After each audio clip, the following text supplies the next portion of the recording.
Bismillahirrahmanirrahim. Assalamualaikum warahmatullahi wabarakatuh. Waalaikumsalam warahmatullahi wabarakatuh. Baiklah anak-anak, bagaimana kabar semuanya? Alhamdulillah luar biasa, tetap semangat, Allah Akbar. Nah, pertama-tama tentunya kita senantiasa mengucapkan puji syukur kepada Allah SWT yang telah memberikan kita nikmat dan rahmatnya sehingga anak-anak Bapak masih dapat melaksanakan aktivitas pembelajaran seperti biasanya. Baiklah anak-anak Bapak sekalian, sebelum kita masuk kepada materi, baiklah Bapak akan mengambil absen terlebih dahulu. Baiklah, Abdul Karim, Hadir. Tony Santoso, Hadir. Budi Anggara, Anggra Inisira, Sakira. Sonakara. Sakira. Nah, itulah karena sudah lengkap kehadiran semuanya. Marilah kita mulai pembelajaran kita dengan membacakan basmalah. Bismillahirrahmanirrahim.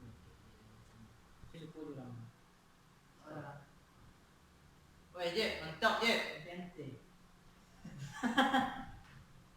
Kurang mahal, Je. Kok nyemong? Bahasan Bapak terlebih dahulu akan menjelaskan atau menguraikan apa tujuan dari pembelajaran yang kita akan pelajari sekarang ini.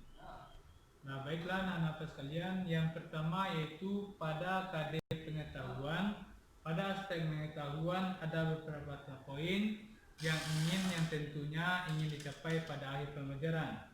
Yang pertama yaitu menganalisis ketentuan Allah tentang wujud dan hikmahnya, yaitu pada poin yang pertama yaitu berkaitan dengan siswa mampu menjelaskan pengertian zina.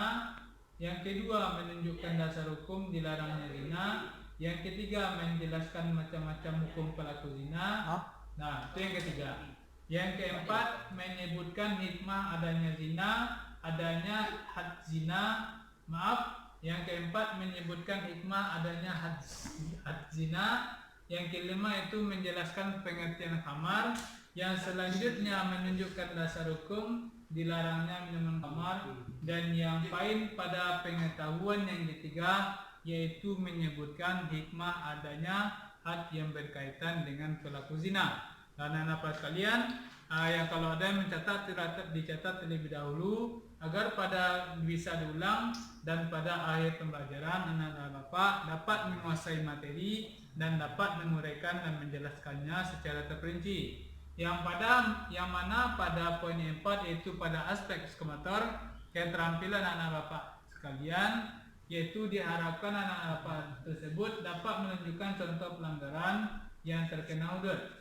Yang mana poin yang pertama pada keterampilan ini anak-anak Bapak mampu menunjukkan dalil yang berkaitan dengan ketentuan had zina. Yang kedua yang berkaitan dengan kamar, yaitu mampu menunjukkan dalil tentang ketentuan had minuman keras,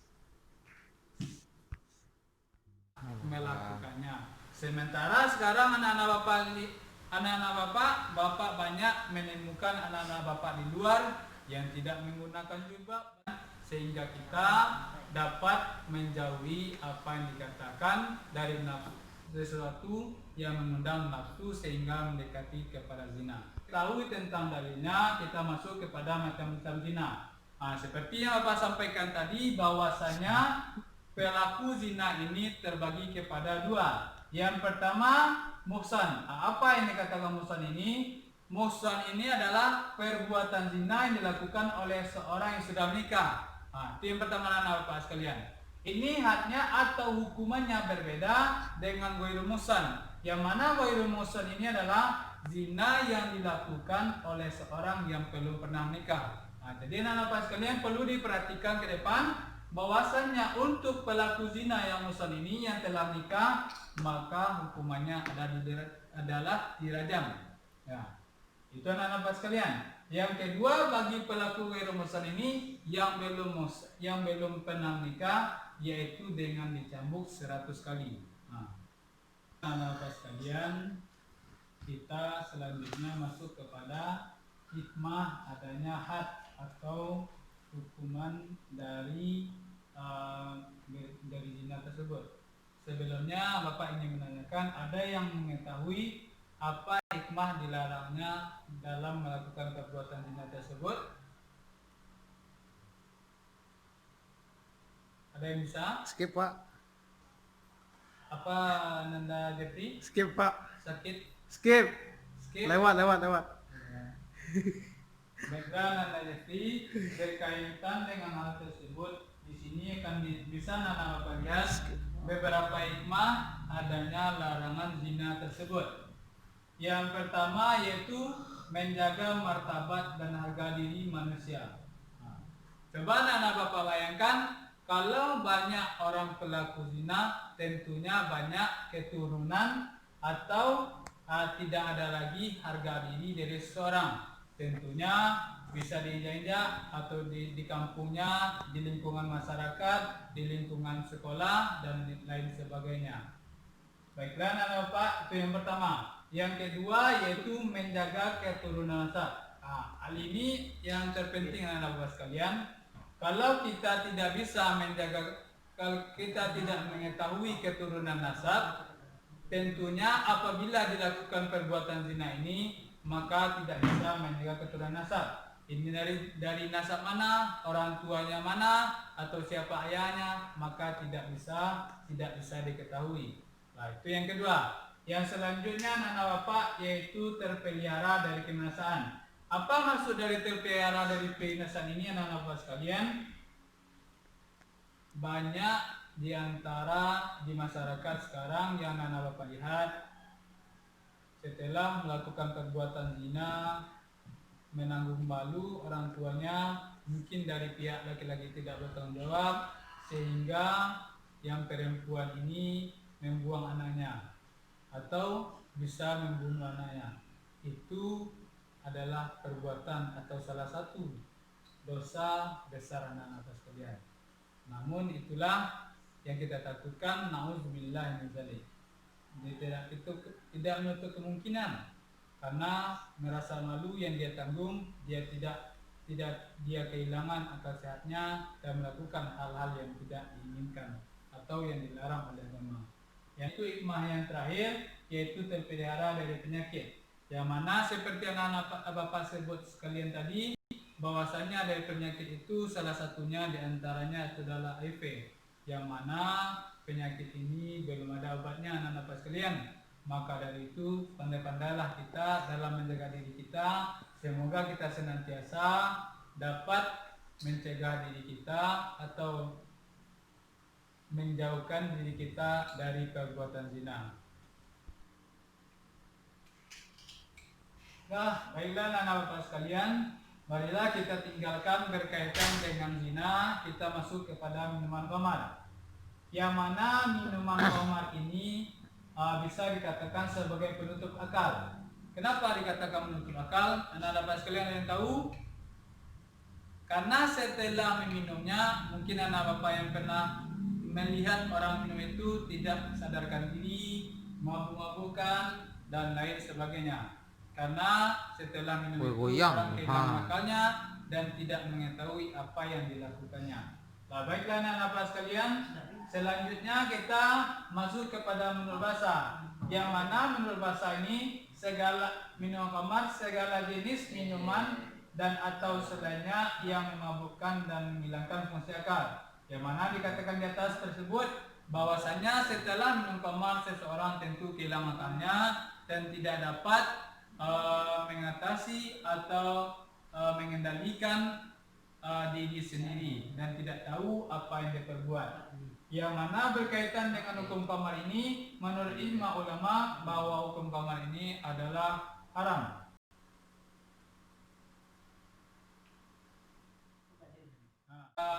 Anak-anak Bapak Anton coba dibacakan. Bismillahirrahmanirrahim. Ya ayyuhalladzina amanu innamal khamru wal maisir wa ansab wal azlam zammi aminasy syaitani fajtanibuhu la'allakum tuflihun. Bapak, setelah kita masuk kepada minuman keras dan telah dibacakan oleh teman Ananda sekalian, yaitu tentang larangan atau keharaman minuman keras. Selanjutnya kita masuk ke had minuman, yang mana pada hukum minuman keras ini para ulama berbeda pendapat mengenai jumlah pukulan bagi peminum khamar. Yang pertama yaitu menurut jumhur ulama, yang menurut Imam Abu Hanifah, Imam Malik dan Imam Hambal, mereka atau sebagian sekalian berpendapat bahwa jumlah cambuk dalam had atau hukuman minuman keras yaitu sebanyak 80 kali. Nah, ini yang pertama, yaitu menurut jumhur ulama, Imam Abu Hanifah, Imam Malik dan Imam Hambal. Nah, yang kedua kita masuk kepada pendapat Imam Syafi'i, Abu Daud dan ulama Zahiriyah yang berpendapat bahwasanya yaitu 40 kali. Tapi imam atau hakim boleh menambahkannya sampai 80 kali. Yang mana di sini dijelaskan bahwasanya penambahan 40 kali itu merupakan takdir yang merupakan hak imam atau hakim. Baiklah anak-anak sekalian, setelah kita mengetahui dengan adanya dalil dan juga batasan hukum atau ketetapan hukum terhadap minuman keras ini, kita masuk kepada pembahasan kita yang terakhir, yaitu berkaitan dengan hikmah adanya larangan minuman keras. Nah, baiklah anak-anak sekalian, yang pertama hikmah adanya larangan minuman keras ini, yang pertama yaitu menjaga kesehatan badan dan mental. Nah, kedua anak ketahui bahwasanya kalau misalkan pikiran kita sehat, tentunya kesehatan badan dan mental kita juga sehat. Namun sebaliknya anak-anak sekalian, kalau kesehatan mental kita, kesehatan tubuh kita terganggu, tentunya kesehatan mental dan pikiran kita juga tentunya terganggu. Paham anak-anak sekalian? Jadi marilah kita hindarkan yakninya segala minum-minuman yang memabukkan dan merusak akal pikiran kita. Yang kedua yaitu menghindari lahirnya kejahatan sosial. Nah, coba anak-anak sekalian, ada yang mengetahui maksud dari menghindari lahirnya kejahatan sosial? Ada yang tahu? Nah, baiklah.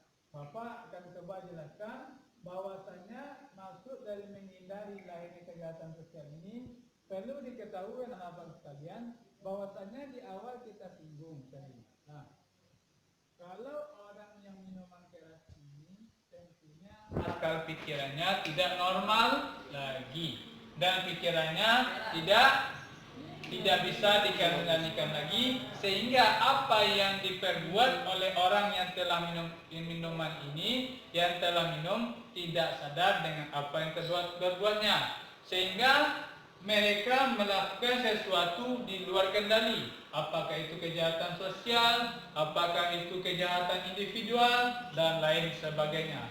Nah, masuk yang ketiga anak-anak sekalian, yaitu menjaga generasi penerus. Nah, ini sangat penting untuk anda ketahui bahwasanya apabila kita mencoba untuk minuman keras, tentunya generasi penerus akan hancur. Nah, itu yang kita hindari. Namun tujuan kita dalam menghindari ini, dalam hikmah adanya larangan yang keras itu, yaitu menjaga generasi penerus. Yang mana apabila kita tidak minum minuman keras, tentunya akal kita yang pikiran kita sehat dan kita dapat mengembangkan imajinasi dan dapat berinovasi dan juga dapat membangun bangsa ini dengan segenap di dunia dan akhirat. Dan anak-anak sekalian, itulah pembahasan kita hari ini. Yang Bapak sampaikan dari awal sampai akhir, tolong anak-anak Bapak resapi dan pelajari di rumah.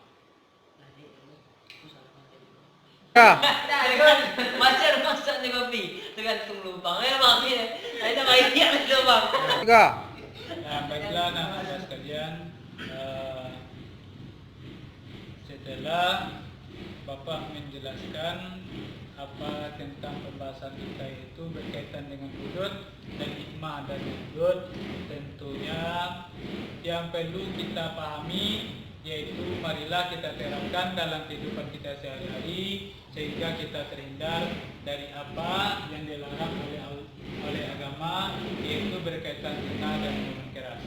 Baiklah anak-anak sekalian, sampai di sini Bapak tutup dengan membacakan Alhamdulillah Rabbil Alamin, dan Bapak berharap anak-anak sekalian dapat mengulang pelajaran di rumah. Yang tidak mengerti atau belum paham boleh ditanyakan di pertemuan selanjutnya, yang mana kita akan membahas tentang hukum-hukum ahli waris.